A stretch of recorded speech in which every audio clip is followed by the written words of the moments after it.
أعوذ بالله من الشيطان الرجيم.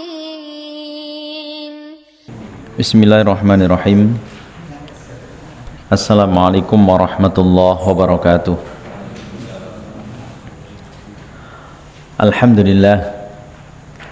Alhamdulillahilladzi arsala rasulahu bil huda wa dinil haqq liyudhhirahu 'alad dini kullihi wa kafaa billahi shahida.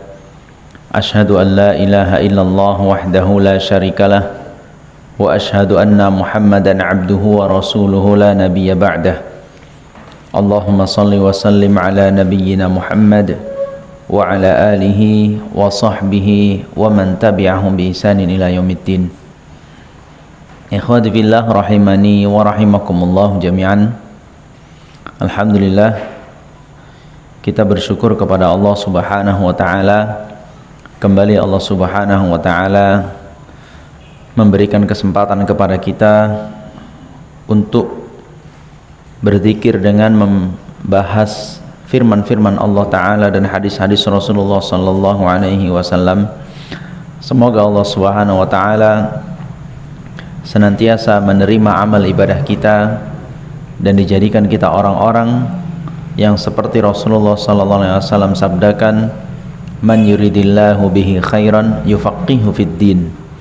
Siapa yang Allah Ta'ala kehendaki kebaikan, maka Allah Ta'ala akan jadikan ia faham tentang agamanya. Ikhwati fillah rahimani wa rahimakumullah jami'an. Kembali kita akan melanjutkan bahasan kita dalam kitab Syarh Masailil Jahiliyah, yang kita sudah sampai di poin 84. Udah 84 sekarang ya? Hah? Sekarang 83? 83 udah. Sekarang 84. 84 ya. Baik, sekarang di poin yang ke-84 ya, halaman 226. Qala al-muallifu rahimahullahu ta'ala, taqarrubuhum ilallahi bidzabhi 'indal qubur. Mereka orang-orang jahiliyah bertaqarrub kepada Allah dengan melakukan sembelihan di sisi kuburan. Mereka bertaqarrub kepada Allah dengan menyembelih hewan ya di sisi kuburan. Al-mas'alatu rabi'atu wa thamanuna, masalah yang ke-84, az-zabhu 'indal qubur, menyembelih di sisi kubur. Penjelasan dari ini ikhwati fillah rahimani wa rahimakumullah jami'an. Pertama, kita semua tahu bahwasanya menyembelih hewan ya dengan niat taqarrub ya, dengan niat mengagungkan sesuatu, itu adalah ibadah ya, itu adalah perbuatan ibadah. Sebagaimana Allah Subhanahu wa taala berfirman dalam surat Al-Kautsar ayat 2, fasholli lirabbika wanhar, maka laksanakanlah salat untuk Rabbmu dan sembelihlah hewan kurban. Dalam surat Al-An'am ayat 161 dan 162, Allah Ta'ala juga berfirman, qul innani hadani rabbi ila siratim mustaqim dinan qiyaman millata Ibrahim hanifa wa ma kana minal musyrikin qul inna salati wa nusuki wa mahyaya wa mamati lillahi rabbil alamin. Katakanlah wahai Muhammad, sungguh Rabbku telah memberiku petunjuk menuju jalan yang lurus, yaitu agama yang kokoh sesuai dengan ajaran Nabi Ibrahim yang hanif, artinya condong kepada tauhid ya. Wa ma kana minal musyrikin, dan Ibrahim bukanlah termasuk orang yang berbuat syirik. Katakanlah wahai Muhammad, sungguh salatku, sembelihanku, hidupku, matiku, semua adalah milik Allah, untuk Allah, Rabbul Alamin, Rabb yang mengatur alam semesta. Nah, inilah yang menjadi dalil bahwasanya menyembelih itu yang niatnya untuk bertaqarrub, yang niatnya mentakzimkan, ya, ini adalah ibadah kepada Allah Ta'ala. Karena niat orang menyembelih itu kadang beda-beda. Pertama, menyembelih niatnya untuk dimakan sendiri, ya, jadi nggak ada niatan ibadah di sana, memang murni lapar kan gitu, lapar butuh makanan, sembelih hewan. Ini hal yang dihalalkan oleh Allah Subhanahu wa Ta'ala selama dia menyembelihnya dengan menyebut nama Allah, bismillah. Cemana kalau lupa, udah serak, lupa. Cemana nih? Ulang lagi. Gimana kalau lupa? Jadi bangkai atau boleh ini hewan dimakan? Lupa, ya kan? Udah serak ya kan? Udah kejet-kejet tuh hewan. Belum bismillah tadi aku kan itu. Cemana nih kan? Lembu pula itu. Lembu pula. Cuma patungan orang 10 ya untuk potong lembu. Gimana? Halal atau tidak? Boleh ya, boleh. Selama memang tidak sengaja untuk meninggalkan mengucap bismillah. Ya, selama dia seorang muslim, kemudian juga tidak menjadi kebiasaannya dan memang bukan dibiasakan untuk tidak membaca bismillah, hanya waktu itu saja lupa, tidak masalah, nggak apa-apa. Yang penting catatannya, oleh para ulama katakan, yang penting catatannya pas makan baca bismillah, jangan double. Udahlah nyembelihnya nggak bismillah, makannya pun tanpa bismillah, hai, parah itu kan. Jadi minimal ketika makan baca bismillah kan gitu. Gimana kalau beli gitu kan, beli ayam potong, Islam yang motong, Islam katanya, tapi ku tengok dia motongnya nggak komat kamit kan itu, nggak ada mimik mulutnya tuh, nggak ada, lempeng aja, srek. Cemana ini ya? Beli nggak itu? Beli nggak? Beli. Yang mana tahu kan menyaksikan tuh kan pas lagi dipotongnya itu kan, ku tengok lah tukang potong tuh. Anak ada yang nanya itu kan, anak perhatikan Ustadz, yang motongnya nggak ada bibirnya tuh mimik kan, bismillah pun ada ya, bismillah gitu, walaupun nggak dengar suaranya tapi nampak tuh mulutnya komat kamit gitu. Seret nggak nampak gitu kan. Beli nggak? Untuk kalau jumpa tukang potong kayak begitu, beli nggak? Nggak jadilah bang. Bang, nggak jadi aku beli sini, pindah tempat lain. Beli nggak?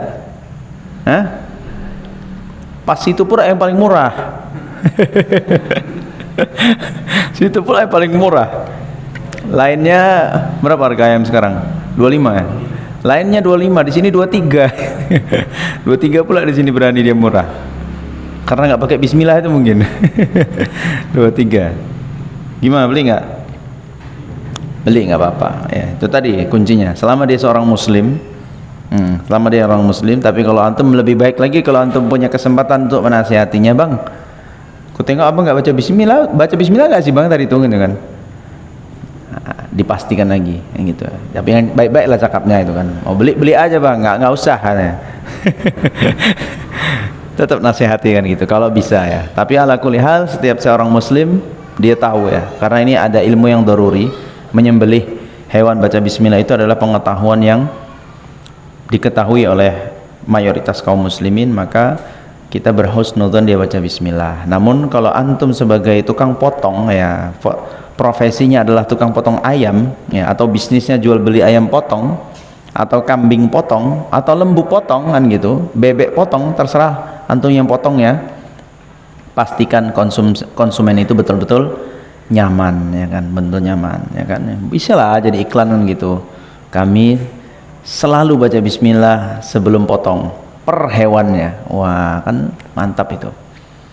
Jadi betul-betul membuat konsumen itu nyaman dengan daging yang dia makan itu, yakin halal gitu ya.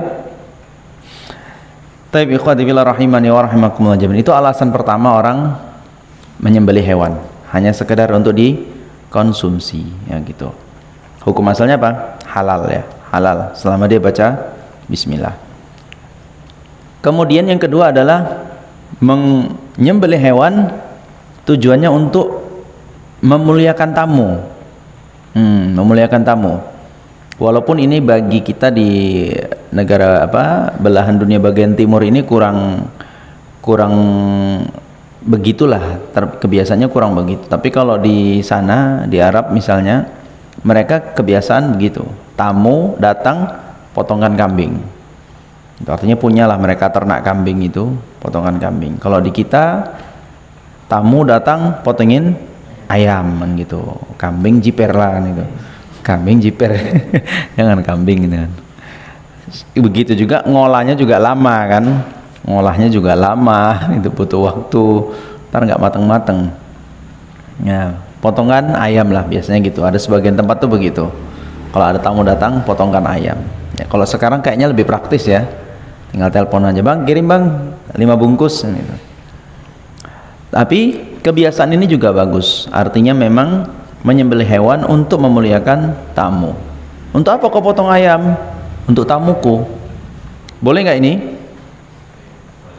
Boleh ya, boleh. Karena kita diperintahkan untuk memuliakan tamu. Maka na yu'minu billahi wal yaumil akhir falyukrim dhaifahu. Siapa yang beriman kepada Allah dan hari akhir, maka hendaknya ia memuliakan tamunya. Silahkan disuguhkan apa yang itu menunjukkan Anda memuliakan tamu kan gitu. Nggak mesti sih, nggak mesti harus potong ayam, potong kambing atau yang enak-enak itu nggak mesti. Tapi minimal apa yang bisa Anda lakukan memang betul-betul itu untuk memuliakan tamu gitu.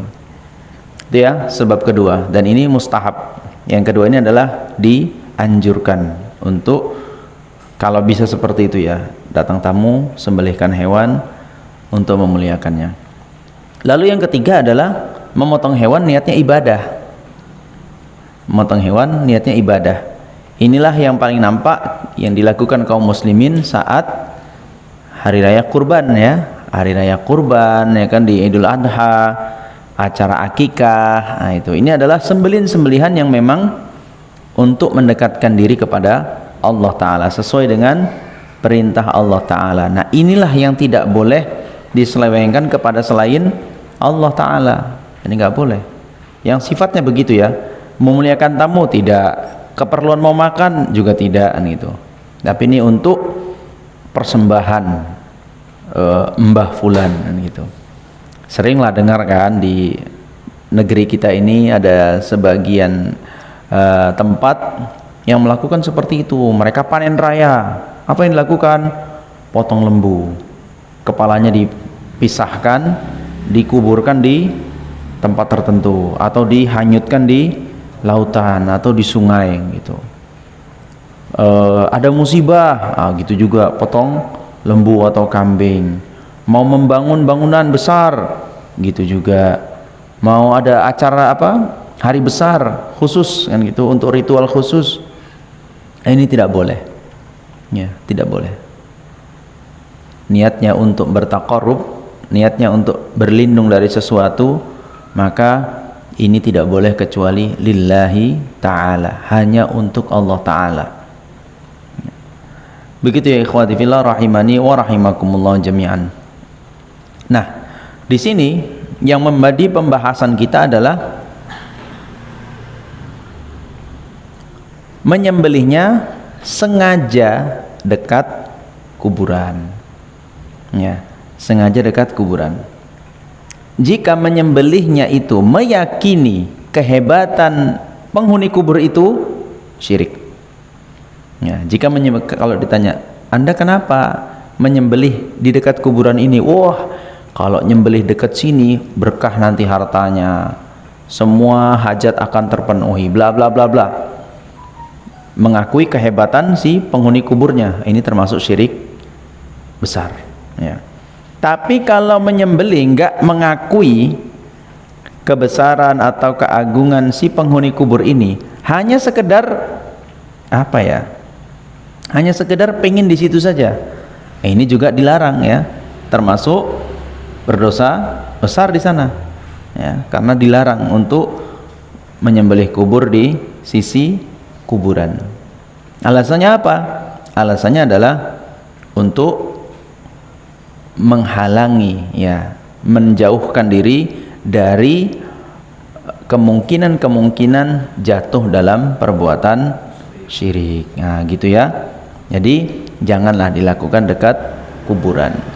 Karena apa? Mungkin Anda nggak bermaksud, ya, mungkin Anda nggak bermaksud untuk memuliakan penghuni kubur itu, tapi orang yang melihat, anak-anak yang memperhatikan, kan di sekitar yang memperhatikan, bisa jadi punya penilaian yang berbeda, ya, bisa jadi punya anggapan yang berbeda, sehingga Anda mungkin tak seperti itu, orang lain bisa jadi lebih parah dari niat yang Anda lakukan. Maka inilah fungsi agama kita, untuk menghindarkan kita dari kesalahan yang lebih besar lagi. Makanya jangan melakukan sembelihan di sisi kuburan. Masih banyak tempat lain kok, ya, masih banyak tempat lain. Rumah jagal ada, samping rumah bisa. Kenapa harus di sisi kuburan? Nah, begitu ya ikhwati fillah, rahimani wa rahimakumullahu jami'an. Baik, berikutnya masalah yang ke 85 dan 86. Ihtifaduhum bi atharil mu'azzamin. Ya, ihtifaduhum bi atharil mu'azzamin. Mereka melestarikan, ya, melestarikan peninggalan-peninggalan orang-orang mulia atau orang-orang besar lah di kalangan mereka. Mereka melestarikan peninggalan-peninggalan orang-orang mulia di antara mereka. Al-mas'alatani al-khamisatu was-sadisatu wath-thamanun. Dua masalah sekaligus disebutkan di bab ini, yang ke-85 dan 86, yaitu at-tabarruk bi atharil mu'azzamin, ya. Mencari berkah dengan peninggalan-peninggalan orang-orang terkemuka di antara mereka. Kadarin nadwati, seperti Darun Nadwah, ya, di waktu di Mekah. Darun Nadwah itu adalah tempat berkumpulnya pemuka-pemuka Quraisy. Jadi mereka kalau ada permasalahan tertentu, di mana tempat kumpulnya? Di situ, di Darun Nadwah namanya. Dia dekat dengan Ka'bah, ya, dekat dengan Ka'bah. Kemudian jika mereka duduk sore gitu, itu ada tempat khusus. Kalangan rakyat jelata itu nggak bisa duduk di situ, nggak boleh. Mau numpang duduk pun nggak boleh. Numpang duduk pun nggak boleh. Ya, jadi itu memang khusus, hanya bisa duduk di situ orang-orang yang punya martabat tinggi, ya, waktu itu. Namanya Darun Nadwah. Waftikharu man kana tahta yadihi bidzalik. Ya, kemudian ini tadi yang kelima, ya, bertabarruk, ya, atau mencari berkah dengan peninggalan-peninggalan orang-orang terkemuka sebelumnya. Yang kedua adalah waftikharu man kana tahta yadihi bidzalik. Merasa bangga, ya, seorang merasa bangga jika memiliki peninggalan-peninggalan itu. Merasa bangga dengan memiliki peninggalan-peninggalan itu. Misalnya apa? Oh, kau tahu cincin ini punya siapa ini, ya kan? Ini punya Sunan Kalijogo. Nah, itu misalnya itu kan. Kau tahu ini piring siapa? Ini piring dulu, misalnya tokoh kita, Pak Soekarno dulu makan di sini di waktu kecilnya pakai piring ini. Ini rumah, punya sejarah besar ini kan. Dulu ulama bermajelis di sini. Nah, yang begitu dan sebagainya kan gitu ya. Jadi peninggalan-peninggalan yang dimuliakan karena ada istilahnya sejarah, ya, sejarah yang khusus di sana. Jadi diabadikan. Kita lanjut. Kama qila li Hakim bin Hizam, sebagaimana contoh yang dikatakan kepada Hakim bin Hizam ya, Hakim bin Hizam. Ini seorang saudagar kaya di kota Makkah yang akhirnya masuk ke dalam Islam ya. Bukan di awal-awal, dia agak belakangan masuknya Hakim bin Hizam ke dalam Islam. Kalau antum sering dengarkan hadis tentang tidak boleh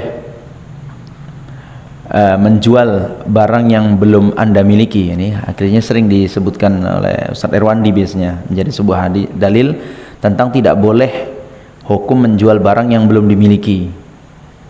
Yaitu kalau sekarang terkenal dengan apa namanya? Reseller ya. Reseller enggak dropship ya gitu. Beda ya, dropship. Artinya apa?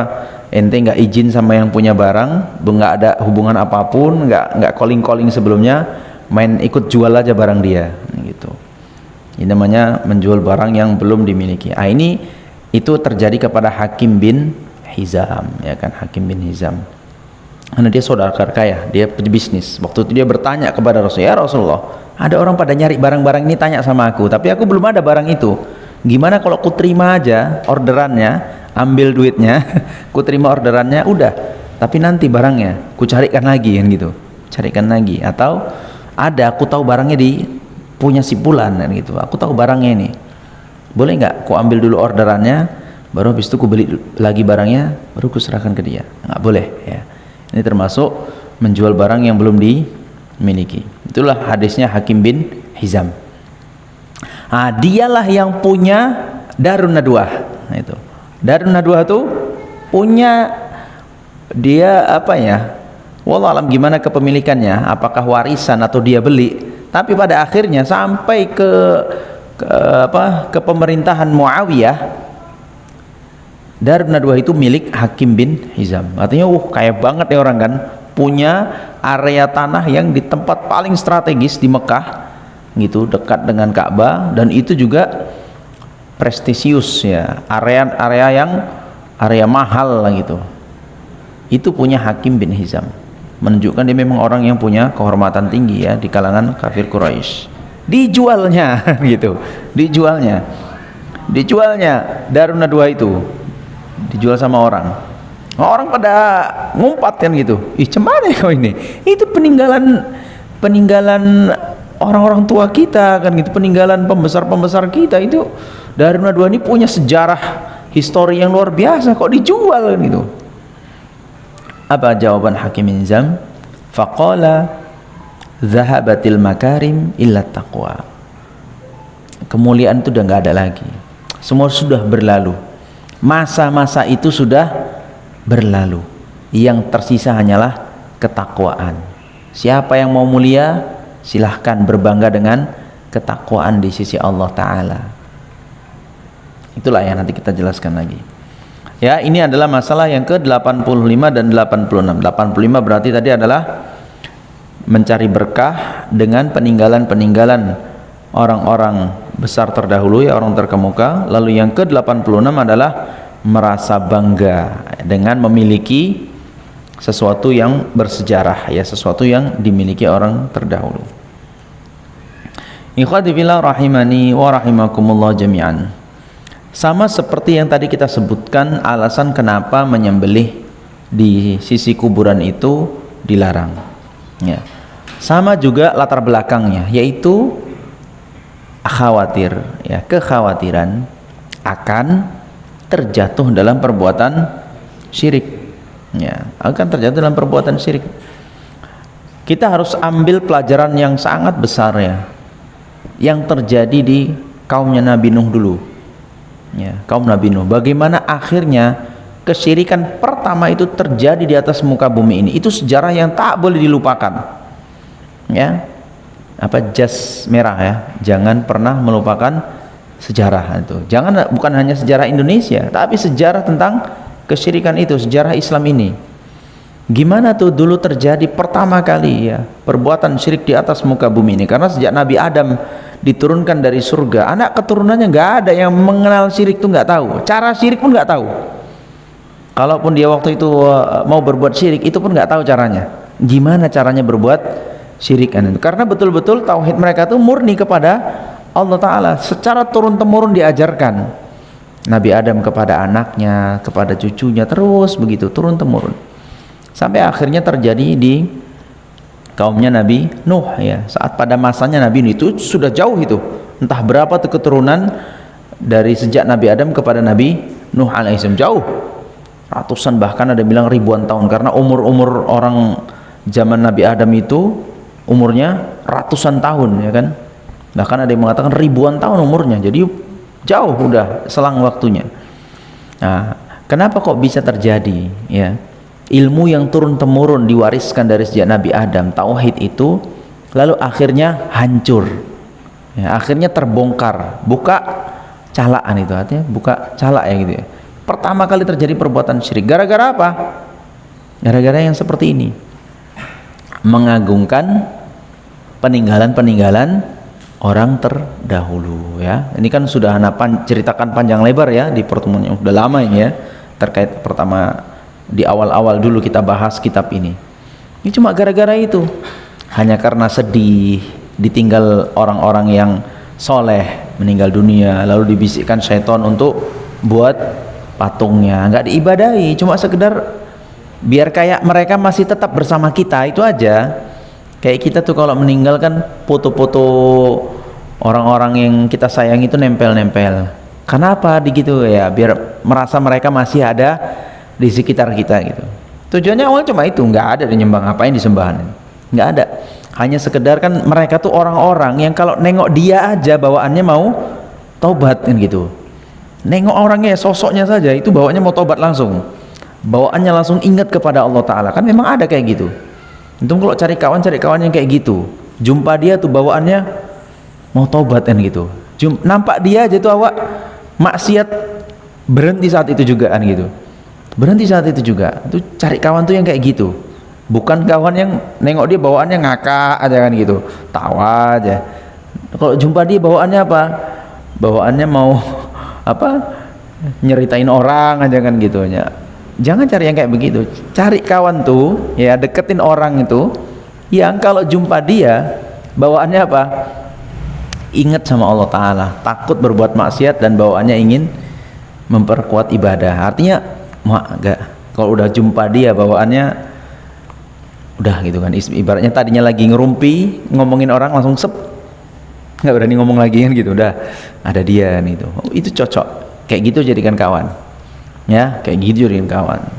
Jadi bukan hanya sekedar yang bawa tawa-ketawa aja kan. Kalau kayak gitu ya boleh, tapi jangan dibanyak-banyain ya kan, jangan banyak-banyak. Yang kayak gitu koleksinya sikit-sikit aja. Tapi kalau mau koleksi kawan tuh yang tadi tuh begitu, mana kawan nih yang kira-kira deket dia itu, jumpa dia aja diucapin salam aja awak langsung dek kan itu. Ngeri nih jumpa ini. Nah, itu dibanyain kawan kayak yang begitu ya, nah nanti efeknya ke kitanya gitu. Belum lagi nanti sampai di hari akhirat kan, di sana teman dengan temannya itu saling memberikan syafaat. Kalau kita nggak punya banyak kawan yang soleh-soleh ya, kawan-kawan yang kayak begitu, siapa yang mau tolong kita gitu nanti di akhirat? Awak megap-megap tak tolong siapa, nggak ada yang kenal. Yang selamat itu, yang masuk surga itu nggak ada yang kenal gitu. Wah, parah kali itu. Berarti koleksi kawannya itu betul-betul nggak ada yang ahli surga, koleksi kawannya semua di neraka barengan gitu. Wah ya, repot. Jadi koleksi kawan tuh yang kira-kira insya Allah ketika kita mungkin ya qadarullah kurang amalnya sehingga masuk ke neraka, ada tuh kawan-kawan yang kita kenal dan mereka masuk ke surga, sehingga dia bisa memberikan syafaat untuk temannya. Kita kenal itu, kawan, friend gitu, bang tolong aku bang kan gitu.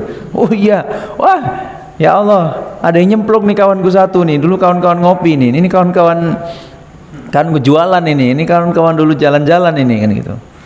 Nah gitu, kalau mau memperbanyak kawan tuh yang kayak begitu ya. Jadi bukan yang hanya sekedar ketawa ketiwi ya kan, peringas-peringis kan, duduk-duduk ya. Enggak itu ya. Boleh, tapi jangan dibanyak-banyak ini kayak begitu, sikit-sikit aja. Hiburan itu kan ibarat garam ya di kehidupan ini. Kalau kebanyakan nggak enak jadinya. Jadi hiburan tuh sikit-sikit aja. Ya kan, yang dibanyakin apa? Makanan pokoknya. Itulah zikrullah, itulah ibadah kepada Allah. Itu yang dibanyakin. Kalau canda-canda itu sikit-sikit aja kayak garam, ya kan? Hanya sekedar enak jadinya kan gitu. Jadi kalau lagi penat-penat cari dia itu kan, ketawa sebentar, senyum sikit-sikit, dah balik lagi gitu. Udah, jangan lama-lama, nanti keras hatinya, banyak ketawa. Gitu ya. Nah, tadi dari mana nyambungnya ke situ? Itu tadi ya. Jadi patung itu dibuat dulu di zamannya sebelum Nabi Nuh, berarti ya, sebelum Nabi Nuh, jauh sebelum Nabi Nuh juga, patung itu dibuat hanya untuk itu saja. Jadi melihat patungnya aja bawaannya khusyuk gitu, lihat patung aja bawaannya pengen ibadah. Itu tujuannya cuma itu dulu. Lalu generasi berganti generasi, ya kan, meninggallah orang yang terdahulu, generasi berikutnya yang muncul makin bodoh, makin bodoh, makin bodoh. Bodoh apa ini? Bodoh nggak tahu sebab apa orang tuanya dulu buat patung itu, nggak tahu tuh. Itu sampai pada titik orang tua kita itu menyembah patung ini. Jadi sholat itu untuk patung ini memang Tuhan kita. Sampai kepada titik itu. Sama lah kita pajang-pajang foto gitu kan, kita yang cetak foto itu, kita yang memperbesarnya, kita yang pajang. Tahu kenapa dipajang? Itu foto bapakku kan gitu, itu foto guruku kan gitu. Kenapa dipajang? Ya nggak ada, cuma kalau nampak guruku ini kayaknya kok apa ya, merasa diperhatikan oleh guru di rumahan gitu, walau rumahnya tadi mana gitu, atau gurunya sudah meninggal bahkan misalnya gitu. Jadi kok perasaan kalau nengok foto guru ini, awak emosionalnya itu terbawa lagi, perasaan waktu belajar dulu terbawa lagi kan gitu, atau perasaan bersama orang tua itu sangat besar sehingga ingin mendoakan mereka kan gitu. Awalnya cuma gitu mungkin, tapi ketika yang ini meninggal, cucunya udah mulai kabur. Ini foto siapa? Foto kakek ini kan gitu. Kenapa dipajang bapak? Lu bapak tuh kan foto besar-besar dicetaknya, pajang sini. Lah anak berikutnya lagi, ini foto siapa gitu kan? Foto Uyutmu ini. Kenapa dipajang? Kayaknya sakti nih Uyut dulu nih. Kayaknya Uyut ini yang jaga rumah ini nih. Kenapa kan? Terus begitu pada akhirnya apa? Angker nih fotoan itu, bisa ngelirik dia. Lama-lama begitu ya. Lama-lama begitu, sampailah ada foto-foto tempel di rumah-rumah makan. Pernah nampak? Pernah nggak? Ana pernah nampak itu kan? Rumah makan nih foto siapa kan gitu, kok ada juga rumah makan biasanya fotonya foto apa ya? Koleksi gambar-gambarnya itu untuk yang menarik selera untuk makan. Ini kok foto kakek-kakek gitu. Apa hubungannya sama masakan dengan kakek ini gitu kan? Apa kakek ini yang dulu menciptakan resep ini kan gitu? Kayaknya nggak juga, belobenya dia kan gitu. Nggak tahu, kita juga nggak tahu. Tapi katanya juga nggak nanya juga sih ke pemilik rumah makan itu. Katanya itu dulu foto orang soleh gitu kan, foto Buya apalah gitu, Yaya apa gitu. Jadi kalau ditempel fotonya, setan akan lari. Enggak, ya yang katanya takut-takut nanti dikirim orang biar nggak lari segala macam, itu bisa jadi nakut-nakutin kan gitu. Kayak bodyguardnya, bodyguard alam gaib. Allah, masya Allah. Itulah efeknya yang kita dapati sekarang tuh ya. Jadi cerita zaman Nabi Nuh dulu itu sekarang masih ada tuh kayak begitu tuh. Kita nggak tahu sekarang siapa nama kakek itu, lahirnya di mana, orangnya seperti apa, sejarahnya pun macam-macam. Katanya yang punya kesaktian lah, katanya yang guru inilah, katanya wah riwayatnya aja udah nggak jelas itu. Ini orang ini sebenarnya siapa dulunya gitu. Riwayatnya nggak jelas. Kuburan juga kayak gitu, kuburan juga kayak gitu. Riwayatnya kan nggak jelas. 100 orang ditanya, 100 orang jawabannya, 100 macam jawabannya. Ini kuburan siapa, sejarahnya gimana, orang ini dari mana, itu riwayatnya bisa beda-beda itu. Cerita rakyat ini. Nah, begitulah. Itulah yang terjadi di zaman Nabi Nuh dulu. Terulang lagi karena nggak ambil pelajaran sih dari yang sudah terjadi dahulu. Nah, itu jadinya sebagaimana dahulu kaumnya Nabi Nuh terjerumus dalam perbuatan syirik, begitu juga orang-orang kita sekarang itu terjerumus dalam perbuatan syirik. Nah, tahu ya sebabnya, berarti harus tahu juga cara ngobatinnya. Jangan diulang lagi kesalahan yang sama, gitu ya. Nah, ini dia. Itulah salah satu cara itu tadi, mengambil berkah dengan peninggalan-peninggalan yang. Jadi kalau ada yang punya simpenan cincin, siapa nih? Ini cincinnya Prabu Siliwangi katanya. Betul tak nggak tahu juga. Mungkin ngaku-ngaku aja gitu kan. Ini tongkat, kau tahu ini tongkat kepala macan ini. Ini dulu punya raja bla bla bla bla gitu. Ini kalau ada di rumah, aura apalah ya di rumah ini akan menjadi baik. Segala macam tuh banyak. Ana yakin ada lah itu. Ini apa nih, punya kakekmu ini kan gitu. Nggak jauh deh ya, belum jauh kali lah. Ini punya, ini cincin kakekmu. Ini sendal nih dulu kakekmu ini. Ini sejadah ini dulu kakekmu nih, peninggalan kakekmu sholatnya di atas sejadah ini. Hati-hati ya, hati-hati. Anda berpotensi, punya potensi untuk mewariskan kesyirikan kepada generasi setelah ini. Jadi yang punya itu udah, kalaupun nggak mau buang, anggap itu biasa. Sajadah udah pakai biasa aja. Memang untuk sholat ya udah untuk sholat. Cincin ya udah, kalau butuh duit jual-jualan gitu. Berapa harganya sama kayak cincin lainnya. Punya tongkat itu kan udah jual-jual, kalau butuh duit jual aja itu kan. Berapa harganya bang? Udah berapa ya, biasa tongkat-tongkat ini berapa harganya itu? Ini kan katanya punya Prabu Siliwangi. Prabu Siliwangi dari mana kan gitu, dari Deli Tua lah itu. Jadi udah, anggap dia seperti barang-barang kita yang lainnya. Jadi jangan dimuliakan. Seperti yang dilakukan oleh Hakim bin Hizam kan gitu. Ya udah, dari duanya apa? Ya udah sama. Aku lagi butuh duit, jual-jual lah. Lagi butuh duit kok, apa pula ini ditahan-tahan kan gitu. Udah.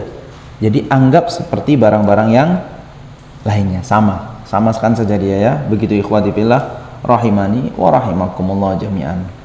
Gunanya itu tadi untuk kita mengantisipasi, jangan sampai sebab perilaku saya, sebab apa yang saya lakukan hari ini menjadikan anak keturunan kita setelahnya terjatuh dalam perbuatan syirik ya. Jadi jangan sampai seperti itu ya. Misalnya di rumah, di satu sisi rumah ada tempat sholat kan gitu, bagus sebenarnya, setiap rumah itu seharusnya ada memang lokasi untuk sholat, tapi ternyata ada keyakinan khusus nih, ini dulu atukmu di sini sholat nih kan, tengok nih keramik ini hitam nih, jidatnya ini kan itu hitamnya keramiknya semua kan warnanya biasa ya, ini hitam nih, ini jidatnya ini sini dulu nempel bolak-balik nih, makanya ini area ini eksklusif kan gitu. Jadi kalau sholat itu jidat harus nempel yang hitam itu. Nah udah, bongkar keramiknya, tak ganti yang baru. Loh mana yang hitam tuh mana? Nggak ada, udah pindah ke WC. Udah gitu kan aja. Jadi jangan berikan potensi seperti itu. Lobe ini, nggak sembarang lobe ini kan gitu. Ini dulu dapatnya bla bla bla, udah pakaikan anaknya. Nah nenek sholat pakai ini kan gitu. Loh kok boleh dipakai sekarang bi? Dulu kayaknya nggak boleh kali kan, pajang. Udah pakai aja.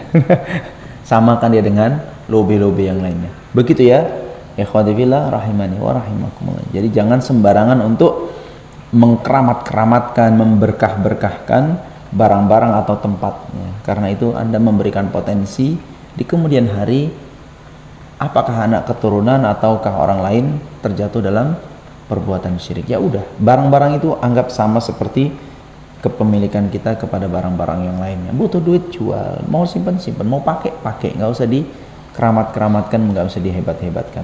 Ya begitu ikhwati fillah rahimani wa rahimakumullah jami'an. Ya seperti tadi itu Hakim bin Hizam seperti itu dia. Jadi diprotes, dikomplain sama banyak orang-orang Mekah waktu itu. Kenapa kau dijual? Sayang lah ini. Apa? Nggak ada lagi kemuliaan dengan tempat-tempat itu, nggak ada.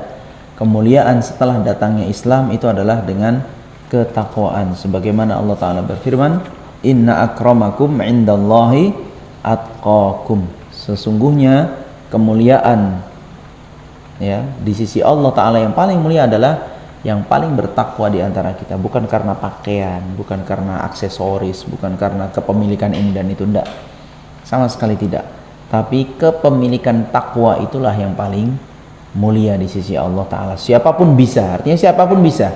Siapapun punya kesempatan yang sama di sisi Allah Ta'ala untuk meraih kemuliaan itu. Jadi siapa yang paling bertakwa, silahkan kejar itu dengan apa? Menjalankan perintah-perintah Allah dan menjauhi larangan-larangannya. Sudah, itu saja yang dikejar. Insya Allah inilah yang jauh lebih bermanfaat nanti di sisi Allah Subhanahu wa Ta'ala ketimbang koleksi-koleksi yang seperti itu ya. Kan banyak sekarang tuh apa namanya ikut lelang barang-barang peninggalan bersejarah lah, barang-barang bersejarahan itu. Ngapain ikut lelang begitu? Berapa harganya? 50 juta nih. Padahal cincin yang seperti itu bahkan dikawinkan sama orang pun bisa kan gitu. Cincin itu dibuat kawinnya bisa, kawin super lagi gitu, mirip sekali, susah membedakannya. Itu apa?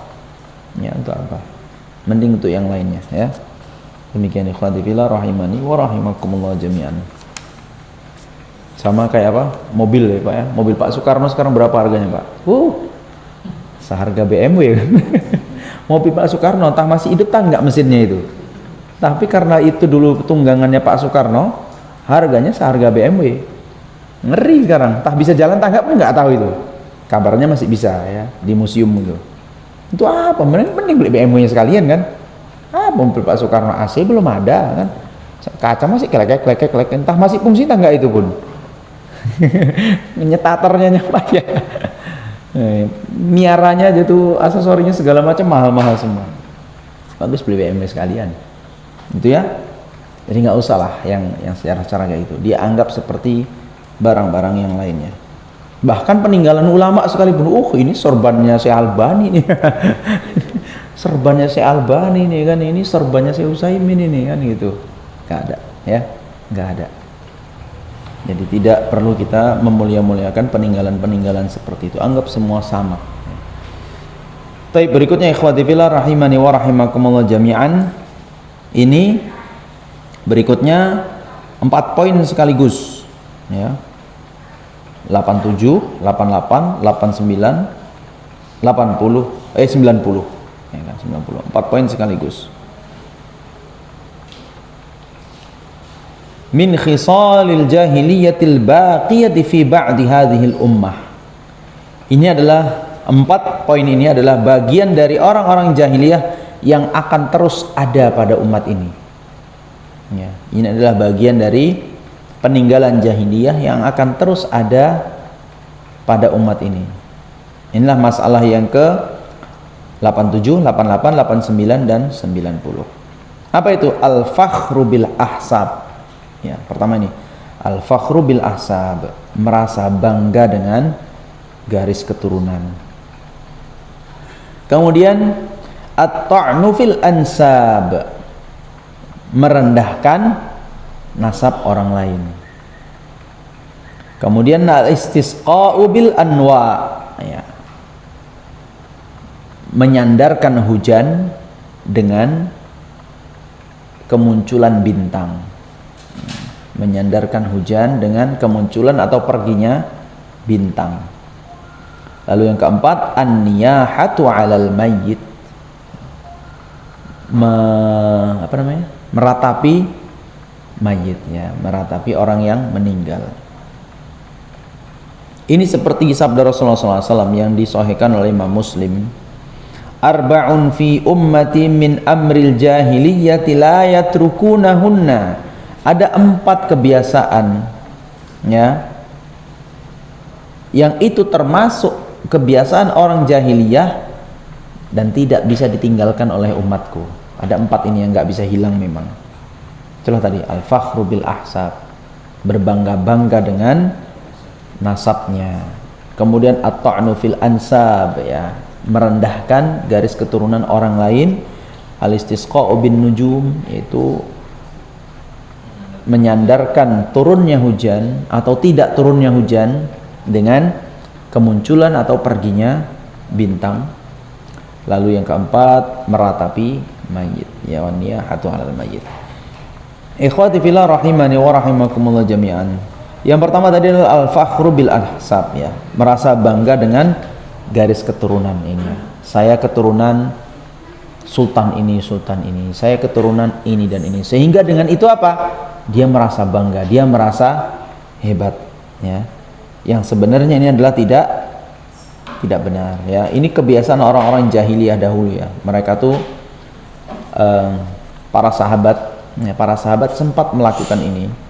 Ketika orang-orang jahiliyah dahulu, ya, mereka setelah melakukan ibadah haji, ya, kan dulu tetap zaman jahiliyah itu ada ada ibadah haji juga, walaupun cara pelaksanaannya dirubah dalam Islam ya, sebagian diperbaiki sesuai dengan Islam. Tapi kebiasaan haji ini dari sejak zaman Nabi Ibrahim secara turun-temurun, walaupun cara pelaksanaannya berubah-ubah gitu.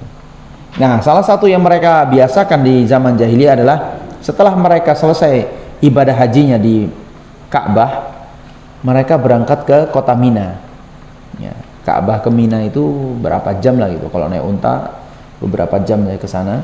Nah, di Mina tuh ngapain? Berlomba-lomba untuk membanggakan keturunannya.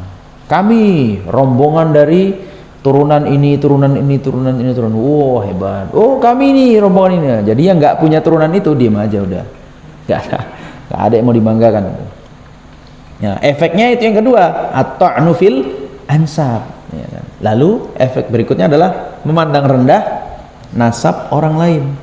Ya, kamu siapa? Siapa bapakmu? Siapa keturunanmu? Nggak ada. Alah, ada kan gitu. Diremehkan. Jadi meremehkan kabilah-kabilah atau keturunan yang lainnya. Padahal Allah Subhanahu wa taala berfirman dalam surat Al-Hujurat ayat 13, "Ya ayuhan nas, inna khalaqnakum min dzakari wa untha wa ja'alnakum syu'uban wa qabaila lita'arafu. Inna akramakum 'indallahi atqakum." Hai sekalian manusia, sungguh kami menciptakan kalian berupa laki-laki dan perempuan, dan kami jadikan kalian itu syu'ub ya, berbangsa-bangsa, wa qabail, dan berkabilah-kabilah. Jadi punya bangsa-bangsa dan suku-suku masing-masing. Tujuannya apa? Lita'arafu, untuk kalian bisa saling mengenal. Bangsa ini punya kebiasaan ini, punya begini dan begini, cirinya begini-begini. Suku ini punya ciri khas begini-begini. Untuk saling mengenal. Kayak kita lah di Indonesia ini, ragam suku itu banyak sekali kan gitu. Ada suku Batak, ada suku Jawa, ada suku Karo, ada suku Mendiling, segala macam ya. Dan punya bahasa sendiri, punya kebiasaan sendiri, punya ciri khas sendiri kan gitu. Bahkan kadang warna kulit, wajah, cara berbicara itu semua kentara ya, antara satu dengan yang lainnya. Tujuannya apa? Untuk kalian bisa saling mengenali, bukan saling merendahkan. Apa ini? Oh, suku ini. Apa ini? Oh, suku ini. Enggak ya. Diciptakan Allah Ta'ala kita berbeda-beda itu tujuannya cuma satu, untuk bisa saling mengenali ya. Kalau udah kenal apa? Memahami kan gitu. Kalau udah saling memahami apa? Mencintai. Itu dia. Kayak pepatah, tak kenal maka tak sayang. Artinya apa? Setelah kita kenal, oh ini kawan nih dari suku ini, punya kebiasaan begini ya kan, berarti mendekatinya dengan cara begini, mendakwahinya dengan cara begini. Beda dong dengan suku yang lainnya kan. Oh ini suku berbeda, kita dekatinya pun dengan cara yang berbeda, mendakwahinya juga dengan cara yang berbeda. Itulah fungsinya, namanya lita'arafu, agar kalian saling mengenali. Itu ya. Jadi kenal itu untuk punya tujuan-tujuan yang seperti itu. Jadi beda sisi pendekatan satu suku dengan suku yang lainnya, satu bangsa dengan bangsa yang lainnya. Begitu. Jadi beda kita mendakwahkan itu dengan orang-orang Arab misalnya kan, atau orang Eropa. Beda dengan kita berdakwah dengan orang-orang di Indonesia kan. Tutur sapa juga begitu. Bedakanlah Anda berbicara dengan orang timur dengan orang barat kan gitu. Tidak semua budaya timur itu bisa diterapkan dengan orang barat. Begitu juga tidak semua budaya barat itu bisa diterapkan di orang timur. Nah, ini harus betul-betul kita saling mengenal satu dengan yang lainnya, sehingga saling menghormati dan bisa saling memahami satu dengan yang lainnya gitu. Dan satu kuncinya adalah inna akramakum indallahi atqakum ya. Yang paling mulia di antara kalian itu adalah yang paling bertakwa. Jadi kita berbeda suku, berbeda bangsa, perlombaannya sama ya. Materi lombanya itu sama, yaitu apa? Meraih ketakwaan di sisi Allah Subhanahu wa taala. Cuma itu materinya ya, cuma itu materinya. Yang lainnya jangan. Yang lainnya nggak perlu. Berbeda nasab, keturunan itu semua tidak ada. Dan kita memang nggak mesen ya. Keturunan itu nggak bisa disetel, nggak bisa disetel. Memang udah dapat karunia-Nya begitu. Semua jasadnya seperti apa, lahirnya dari ibu mana, itu semua nggak bisa diatur. Allah Ta'ala yang tetapkan itu semua. Makanya nggak pantas kalau kemudian itu dijadikan bahan ukuran siapa yang mulia, siapa yang tidak. Karena memang kita nggak bisa cemana untuk meraihnya kan gitu. Anak dari keturunan yang kurang terhormat gitu kan, lalu anak ingin ambil keturunan terhormat, dari mana caranya kan gitu? Nggak bisa. Memang sesuatu yang nggak bisa diperbaiki gitu ya. Memang itu murni diterima apa adanya, ya kan? Murni diterima dengan apa adanya, nggak bisa dirubah sama sekali. Beda dengan ketakwaan. Kalau ketakwaan kita bisa saling berlomba di sana. Ente mau dari suku manapun kita bisa saling berlomba-lomba di sana. Begitu ya ikhwati fillah rahimani wa rahimakumullah. Dan nasab itu nggak pengaruh. Mau keturunan nabi sekalipun, katakan begitu ya, dia merasa bahwasanya dia punya keturunan sampai ke Rasulullah SAW, oke kan gitu. Tapi kalau perbuatannya tidak sesuai dengan ajaran Rasulullah SAW, itu nggak ada gunanya. Mending nggak ada keturunan nabi sama sekalipun, kecuali Nabi Adam ya gitu. Nggak ada keturunan orang soleh manapun, tidak ada keturunan sultan manapun, tapi ketika dia bisa beramal soleh, ini jauh lebih baik daripada yang punya keturunan mulia tapi tidak beramal soleh. Dalam sebuah hadis Rasulullah SAW bersabda, man batta'a bihi amaluhu lam yusri' bihi nasabuhu.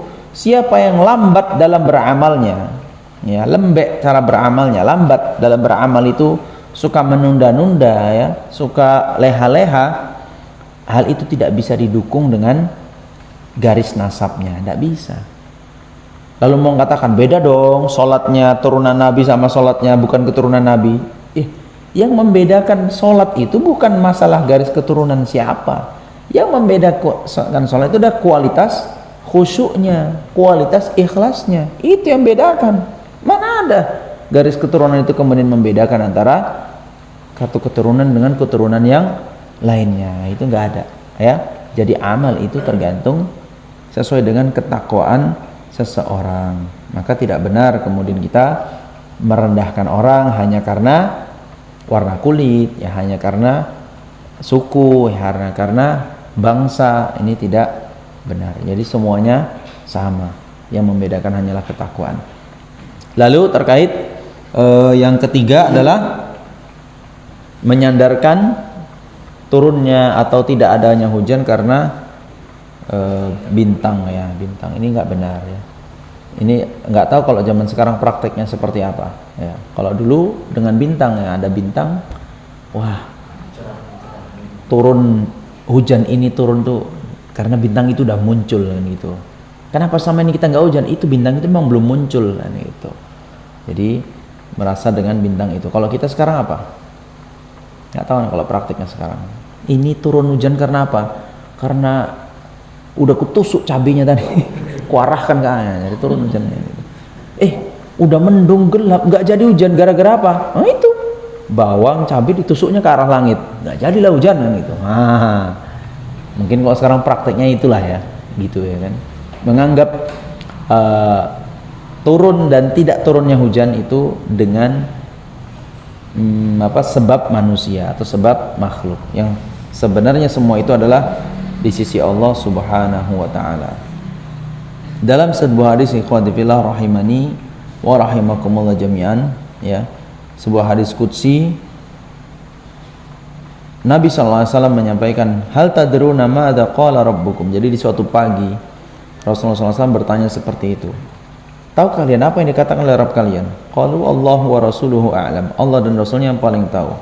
Nabi SAW mengatakan, asbaha min ibadi mu'minun wa kafir.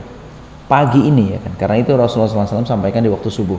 Pagi ini ada yang di pagi ini orang menjadi mukmin, ada yang menjadi kafir. Gara-gara tadi malam turun hujan. Tadi malam turun hujan, paginya ada yang mukmin, ada yang kafir. Kenapa bisa seperti itu? Fa amma man qala mutirna bi fadlillahi wa rahmatihi fadzalika mu'minun bi kafirun bil kawakib. Yang mengatakan hujan ini turun disebabkan keutamaan Allah Ta'ala dan kasih sayangnya, ini adalah orang yang beriman kepadaku dan kufur kepada bintang-bintang. Wa amma man qala binau'i kadza wa kadza fadzalika kafirun bi mu'minun bil kawakib. Siapa yang mengatakan turunnya itu disebabkan bintang ini dan itu, maka dia kufur kepadaku dan beriman kepada bintang-bintang itu. Nah, maka hati-hati ya. Gara-gara cuma turun hujan, turun hujan, nah itu kan, apa aku bilang, aku yang nurun. Nggak boleh ya kan. Oh, berarti betul ramalan cuaca itu. Hebat juga waktu ya bilangnya hujan. Ini semua turun hujan adalah karena rahmat dari Allah Ta'ala. Nggak jadi hujan, padahal tadi mendung udah besar kali, angin udah kencang, nggak jadi hujannya. Kenapa ya kok bisa gini ya? Itu karena kawan tuh, itu karena wawak tuh kan gitu, karena mbah itu, makanya hujannya digesernya pindah ke sana kan gitu kan. Ini nggak betul ya. Semua itu adalah pengaturan dari Allah Subhanahu wa Ta'ala. Adapun fenomena alam, apakah ada burung lewat kan gitu, apakah ada bintang jatuh kan gitu, apakah ada orang yang kebetulan baca-baca mantra kan gitu, itu semua kebetulan ya, bukan karena kuasa dia sama sekali. Kebetulan pas ya kan, kebetulan pas. Memang nggak jatahnya hujan tempat itu, maka mendung kayak manapun, kencang kayak manapun angin, sudah sedingin apapun, kalau kata Allah Ta'ala belum waktunya turun, nggak turun. Bukan karena mbah itu, bukan karena waktu. Memang nggak rezekinya di sini, rezekinya sana gitu.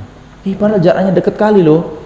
Daerah sini Jalan Purwo terang benderang, masuk Marendal lebat hujannya, jarak cuma sekian meter aja. Sana lebat, sini sana udah banjir gitu kan, tergenang-genang gitu, payah lewat pun. Sini masih jemuri orang kan gitu, masih terang benderang gitu, jemuran belum lagi diangkat. Hebat, berarti ada yang doain ini. Enggak ada. Itu memang rezeki yang sana dapat hujan, yang sini belum rezekinya. Gitu aja. Memang Allah Ta'ala yang bagi-bagi, nggak ada kaitannya dengan makhluk sama sekali ya. Demikian ikhwati fillah rahimani wa rahimakumullah jami'an.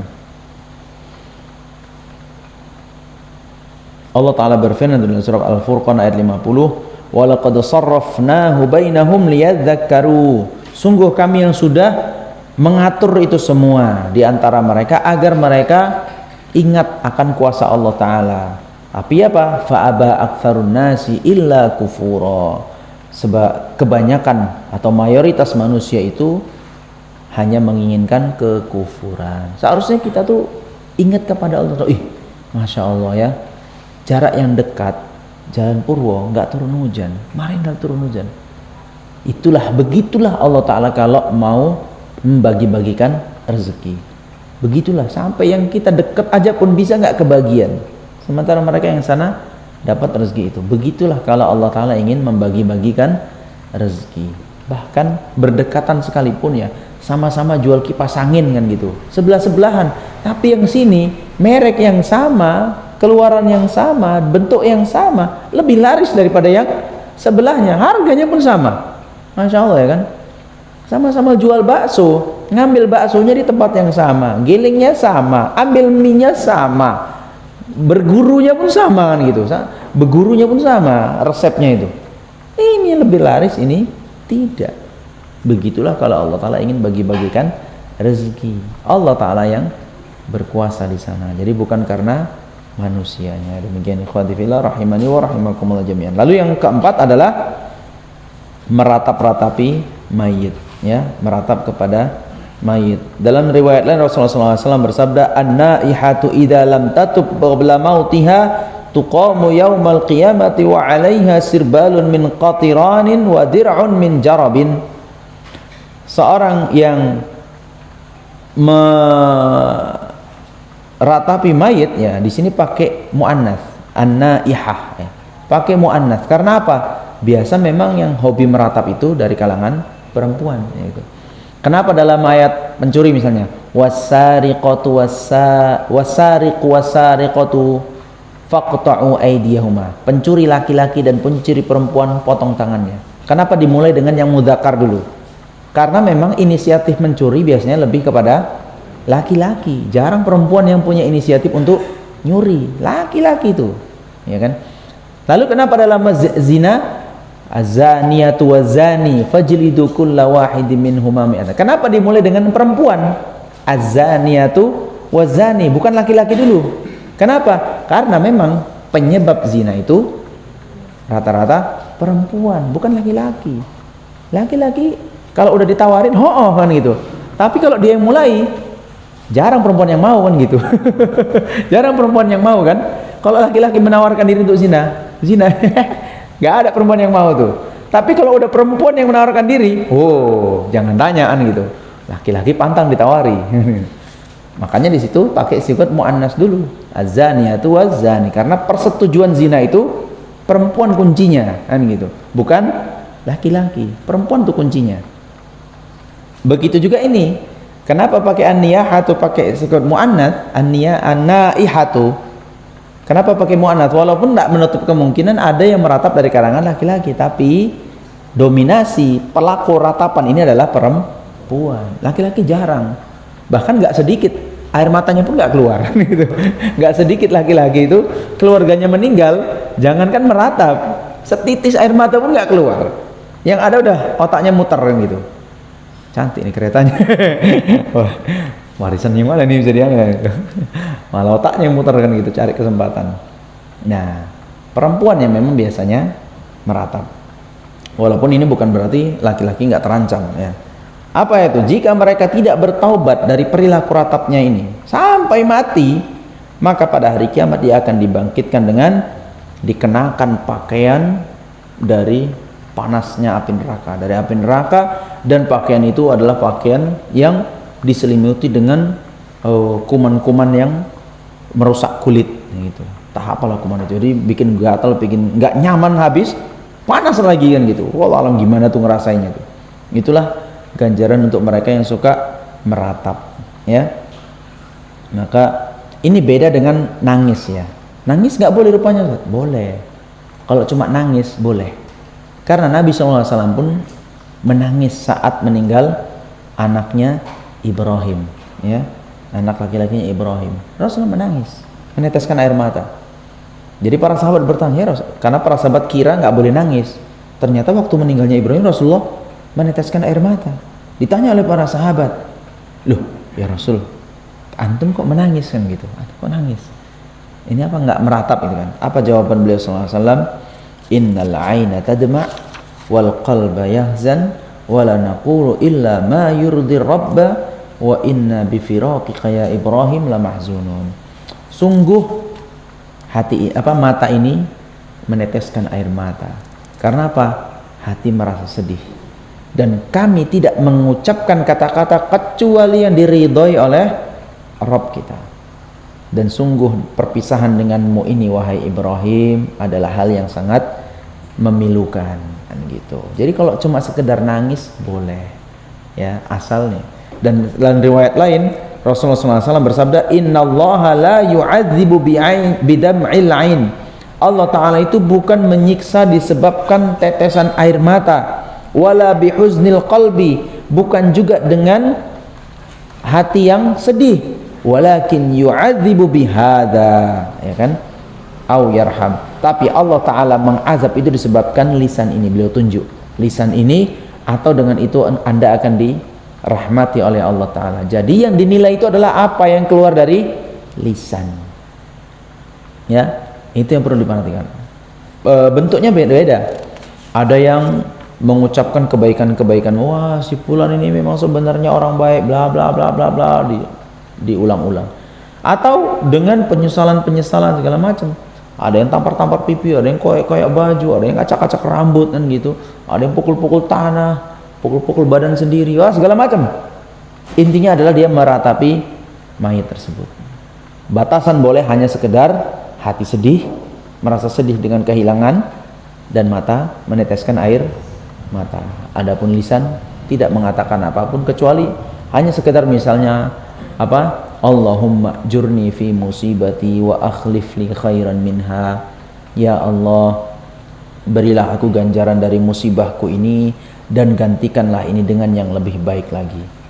Ini dulu hadis yang dihafalkan oleh Ummu Salamah ya, istri Rasulullah SAW. Jadi ketika Abu Salamah meninggal ya kan, tentu Ummu Salamah sangat bersedih, dan beliau ingat dengan diajarkan Rasulullah SAW doa itu, Allahumma jurni fi musibati wa akhlif li khairan minha. Ya Allah, berilah aku ganjaran dari musibah yang menimpaku ini, dan berilah aku ganti yang lebih baik darinya. Tapi Ummu Salamah radhiyallahu anha ketika sudah selesai baca doa itu bingung sendiri. Kalau digantikan dengan yang lebih baik, kayak mana pula bentuknya kan gitu. Karena menurut Ummu Salamah, suaminya itu terbaik. Abu Salamah itu adalah pemberian Allah Ta'ala yang terbaik bagi dirinya gitu. Ini sosok suami yang sangat soleh bagi Ummu Salamah. Dia bingung. Tapi ya sudahlah kan gitu. Diganti pakai apa nanti saya juga nggak tahu. Ternyata digantikan dengan Rasulullah SAW. Baru dia paham, oh inilah dia kan itu jawaban dari doa itu. Ternyata penggantinya adalah Rasulullah Sallallahu Alaihi Wasallam. Jadi kita juga begitu. Jangan terlalu bersedih dengan musibah yang menimpa, tapi berharaplah Allah Ta'ala gantikan dengan yang lebih baik. Ya, apalagi antum istri meninggal, nggak usah lama-lama, udah berdoa aja, ya Allah berilah ganjaran dari musibah ini, gantikan lebih baik. Nah, ya semangat kalau suami ya gitu. Semangat itu doanya, insya Allah. Dan ini berlaku untuk semua musibah ya, berlaku semua untuk musibah. Kehilangan barang ya kan, atau apa namanya, kehilangan sanak famili, atau ya masalah gantinya seperti apa, itu biar Allah Ta'ala yang atur ya kan, biar Allah Ta'ala yang atur seperti apakah nanti yang lebih baik lagi gantinya untuk kita. Yang jelas tidak boleh meratap dengan kematian seseorang ya. Berarti ini PR juga ya untuk Deli Tua Mengaji ini yang sudah punya peralatan untuk bantu-bantu orang-orang yang ditimpa musibah dengan ditinggal oleh keluarga dekatnya.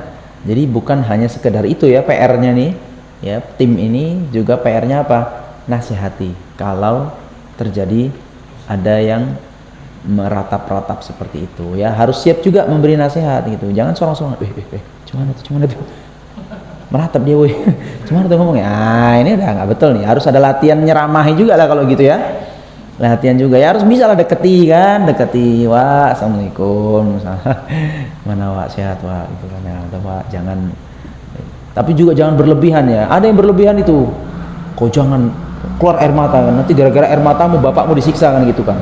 Ini juga ada pernah nelayan gitu, tahan, jangan nangis itu kan, jangan keluar air mata itu ya, nanti gara-gara air mata ini disiksa itu kan. Yang dimaksudkan oleh hadis itu adalah air mata yang Anda kemudian meratapinya, itu yang nggak boleh, yang bahkan si mayit ini bisa disiksa kalau memang itu wasiatnya kan gitu. Nah kalau apa nanti kau harus ratapi kan gitu, umumkan semuanya, nangis kalau depan ayah kan gitu. Itu yang disiksa tuh mayit itu seperti itu. Tapi kalau memang sedih kayak tadi nggak masalah.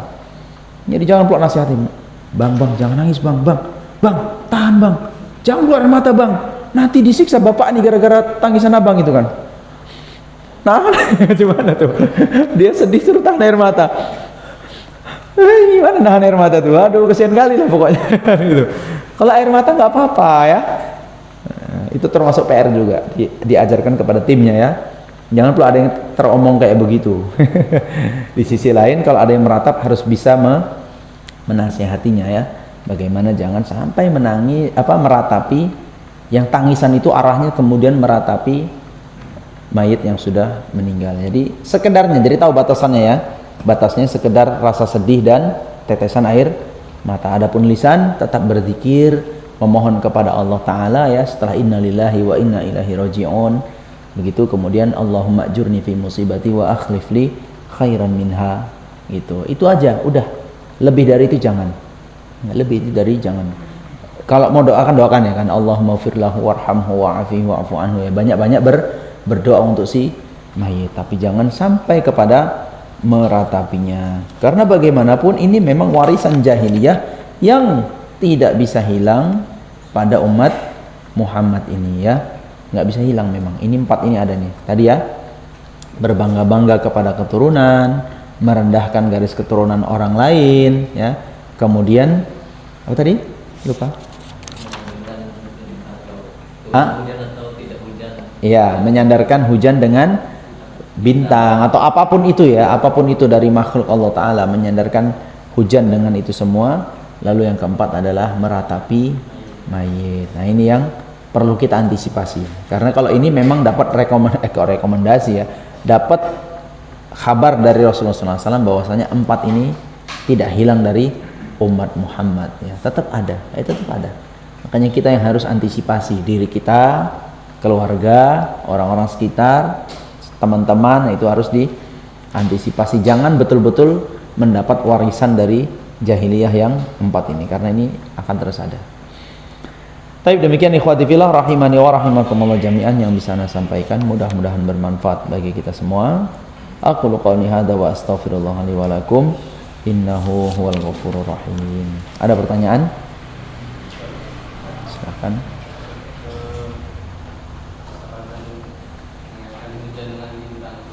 Ya.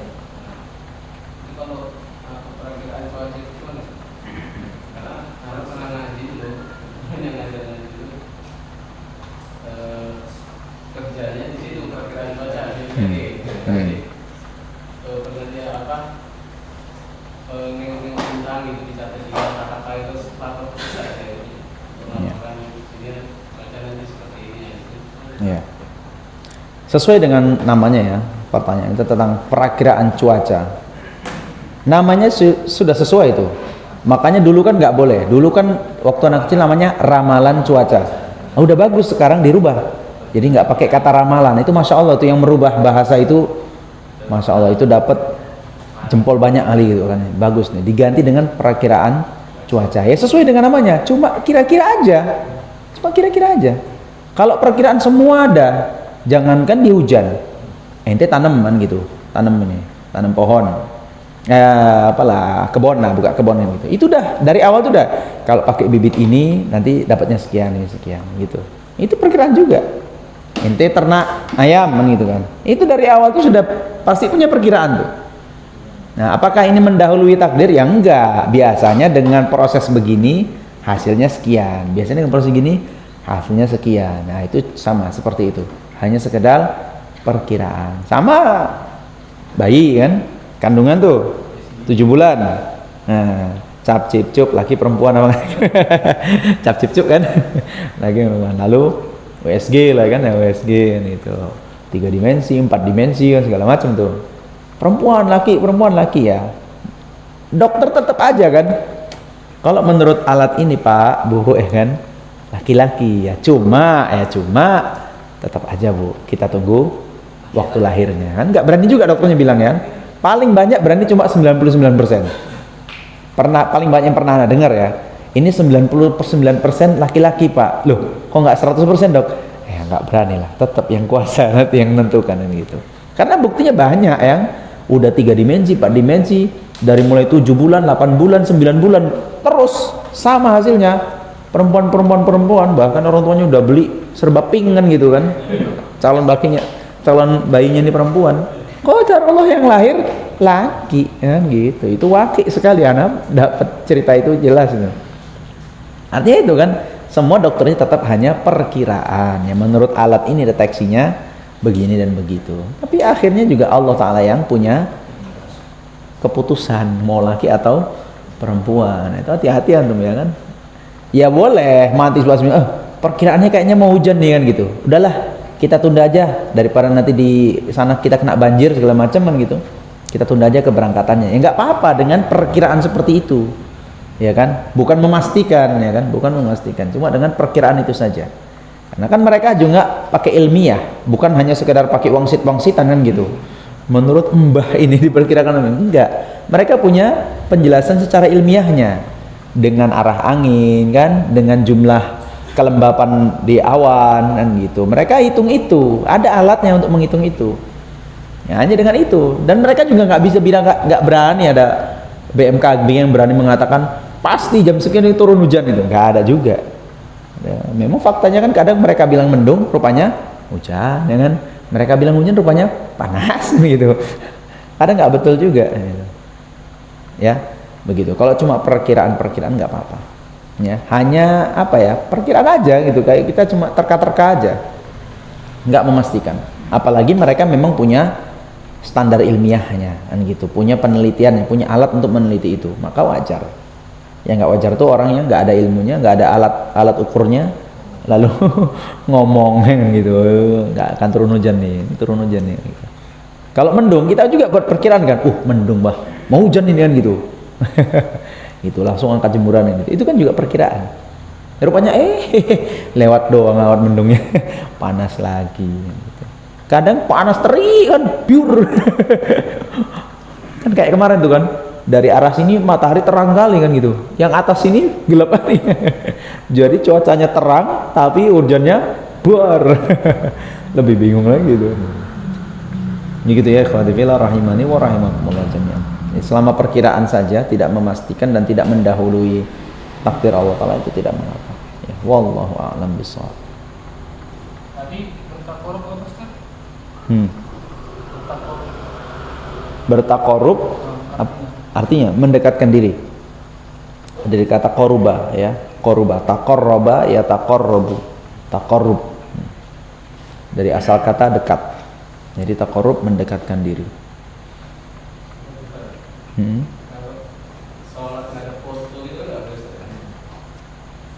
Kebetulan nggak apa-apa.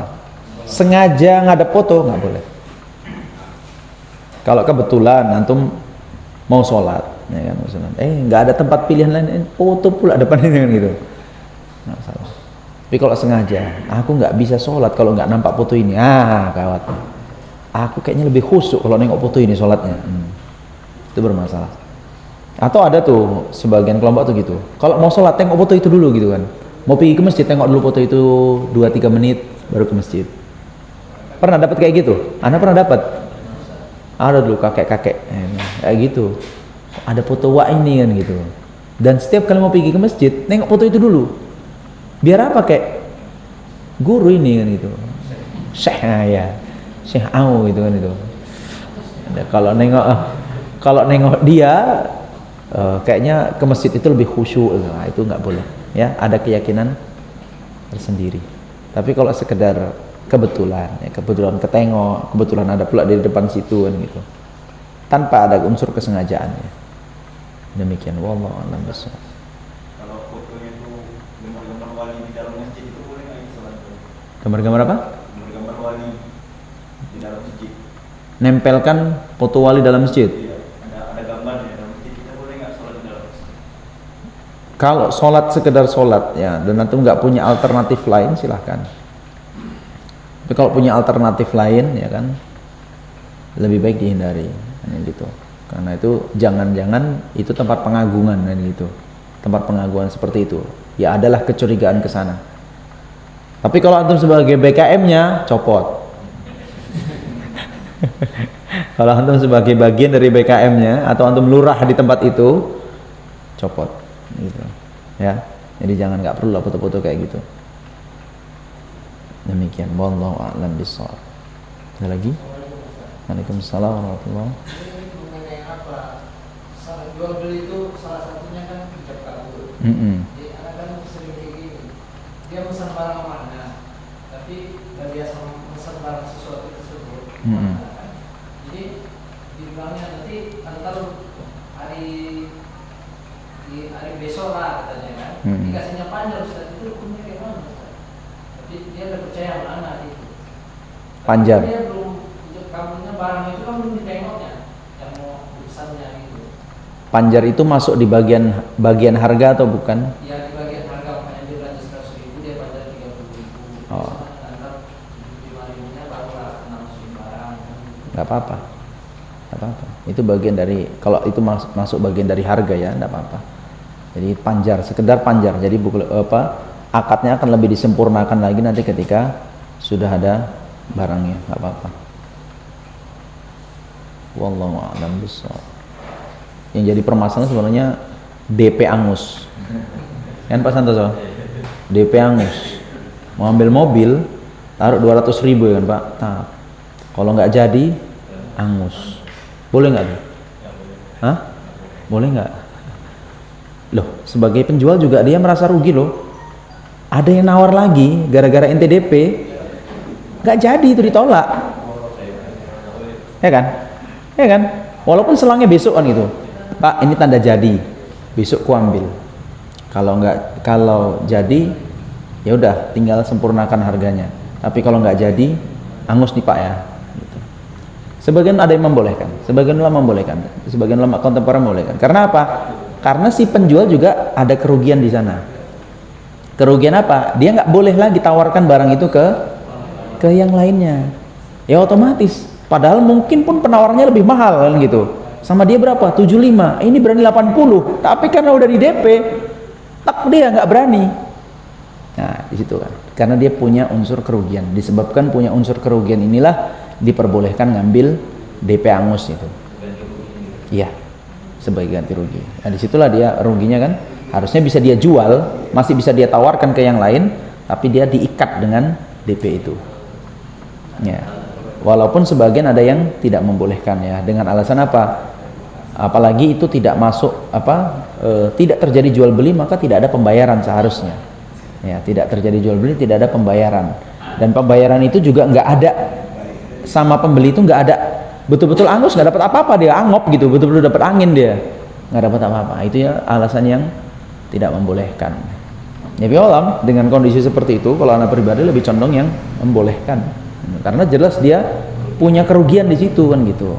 Ya bisa jadi walaupun selang satu hari lah, taruh 1 hari selangnya, itu bisa dia tawarkan ke yang lain, atau mungkin nggak menutup kemungkinan ada pembeli lain yang menawarkan harga lebih baik kan gitu, atau cash waktu itu juga, ente besok kan itu dia cash hari itu kan, jadi pikir panjang dia. Tapi karena udah ter-DP ya sudah gitu. Dan dia memang nggak boleh menawarkan di barang orang itu kemudian bang ku balikkanlah DP abang tuh ku balikkan, oh nggak bisa bang, kita udah angkat banget gitu, abang jangan selakat ini kan gitu.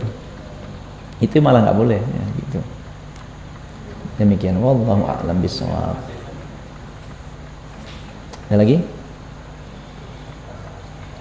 Taib. Mudah-mudahan bermanfaat ya. Kita tutup majelis ini. Subhanakallahumma bihamdik asyhadu an la ilaha illa anta astaghfiruka wa atubu ilaik. Wassalamualaikum warahmatullahi wabarakatuh.